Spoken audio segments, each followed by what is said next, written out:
नमस्कार, आप सुन रहे रेडियो मधुबन 90.4 एफएम।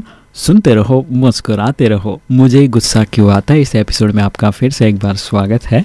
और हम चाहेंगे कि डॉक्टर जमीला जी, आपका भी स्वागत है एक बार फिर से। हम बहुत ही अच्छे चर्चा में हैं। अभी गुस्सा क्यों आता है, इसके ऊपर आपने टेंशन और डिप्रेशन के बारे में बताया, और मैं चाहता हूँ कि इसके और क्या छोटे छोटे कारण हो सकते हैं जिसके कारण गुस्सा आता है।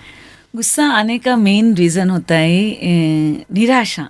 आज निराशा बढ़ती जा रही है, होपलेस केस मतलब। और जहाँ उम्मीदें ख़त्म हो जाती है तो फिर नेचुरली कि अपन उम्मीद लेके जाते हैं और उम्मीद ख़त्म हो जाती है तो नेचुरली फिर अपने आप में अंदर गुस्सा आता है, अंदर कुड़कड़ापन आता है, और वो हम एनर्जी ट्रांसफ़र करते दूसरों पे, है ना। बात कहीं और होती है और कहीं पे निगाहें, कहीं पे निशाना है ना।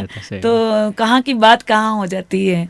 और सबसे ज़्यादा जो डिप्रेशंस के, आज निराशा आज बहुत है, जो आजकल जो हाई एक्सपेक्टेशन है और पूरी नहीं होती है, और डिप्रेशंस जो आज की तारीख में हो रहा है, उदासी मतलब, और फिर एकदम स्थिति ऐसी हो जाती है, बिल्कुल कुछ भी अच्छा नहीं लगता है, किसी से बात करना भी अच्छा नहीं लगता है, ज़िंदगी से मायूस हो जाते हैं और परेशान हो जाते हैं। तो ऐसे में ये बहुत बड़ा कारण आज की तारीख में गुस्सा आने का है, और इसको हम मेडिटेशन से रिमूव कर सकते हैं। मेडिटेशन एक अच्छा टूल आप कहते हैं, जिससे हम अल्टीमेट हमारे सबके करंट खत्म हो गए हैं और करंट का अल्टीमेट सोर्स परमात्मा है। और जैसे ही उस पावर हाउस से वापस हमारी बैटरी चार्ज होती है, वापस उमंग में आ जाते हैं वापस ये, तो ये सारी निगेटिविटी वैनिश हो जाती है। क्योंकि मेडिटेशन के लिए फिर आपका वो बहुत लंबा प्रोसेस होगा। नहीं, इट्स वेरी सिंपल। मेडिटेशन तो इतना आसान है। बाप है हमारा, बाप से मिलना कोई कठिन नहीं होता है ना। याद करना कोई कठिन होता है, तो एक याद की यात्रा होती है। मेडिटेशन कोई कठिन नहीं है। चलते फिरते उठते बैठते अपने असली बाप को हमें याद करना है, और सिर्फ आपको परिचय चाहिए हल्का सा, है ना, और थोड़ा सा विधि सीखना है। तो 7 दिन का आप टाइम दे सकते हैं, आधा घंटा, और इसको सीख सकते हैं इजीली। Anyone can do.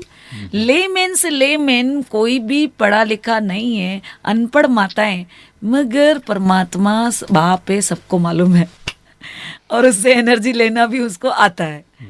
आज आप मेरे से बात कर रहे हो तो कभी ना कभी आपने परमात्मा को याद किया है, अदरवाइज ये बॉडी आप ऑपरेट नहीं कर सकते इस करंट के बिना।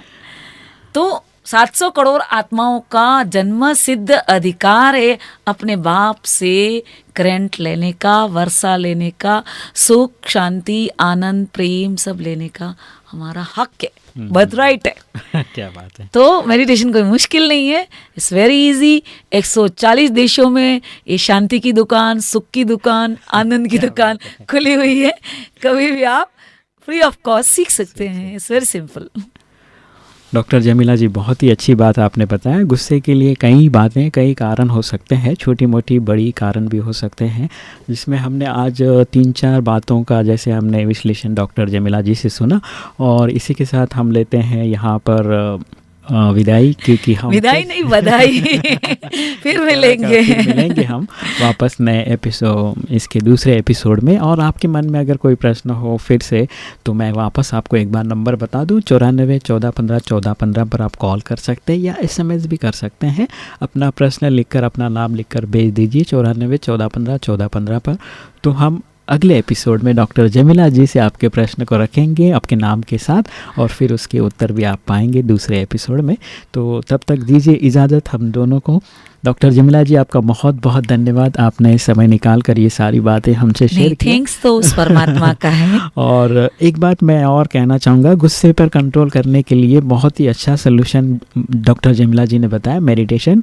और मेडिटेशन एक सिंपल तरीका है। आप अपने नज़दीकी ब्रह्मा कुमारी सेंटर पर जाकर इसका कोर्स कर सकते हैं, या फ़ोन करके हमें भी पूछ सकते हैं। आप सुन रहे रेडियो मधुबन 90.4 FM। मुझे गुस्सा क्यों आता है इस एपिसोड को यहीं पर हम इस एपिसोड का विराम देते हैं, और फिर से नए एपिसोड में आपसे मुलाकात करेगी डॉक्टर जमीला और मैं। आप सुन रहे रेडियो मधुबन 90.4 FM। सुनते रहो, मुस्कुराते रहो।